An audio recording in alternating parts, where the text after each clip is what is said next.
తర్వాత ఘంటానాదం. మనకి సనాతన ధర్మంలో గంట మోగడం అనేది అత్యంత ప్రధానం. దేవతలని రమ్మని పిలవాలన్నా, అంతకు ముందే అక్కడ తిష్టవేసి ఉన్న రాక్షసులు తొలగిపోవాలి అన్నా గంట మోగితే ఇంట్లోంచి రాక్షసులు వెళ్ళిపోతారు. ఇప్పుడు నేను ఇక్కడ ఉన్నాను అనుకోండి, మీరు నన్ను రమ్మని పిలవచ్చు. నేను ఇక్కడ ఉన్నాను అనుకోండి, అయ్యా మీరు ఇప్పటికి చాలాసేపు మాతో గడిపారు, ఇక మీరు విశ్రాంతి తీసుకోవడానికి వెడదాం అనుకుంటే మీరు బయలుదేరండి అనొచ్చు.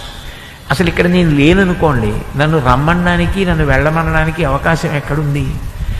అంటే మనం పూజని ఆలస్యం చేసేస్తే, సూర్యోదయం అవగానే పూజ లేదా సూర్యోదయ పూర్వం పూజ మొదలు పెట్టకపోతే మనకన్నా ముందు భూత పిశాచాలు బయలుదేరుతాయి చేసేయడానికి.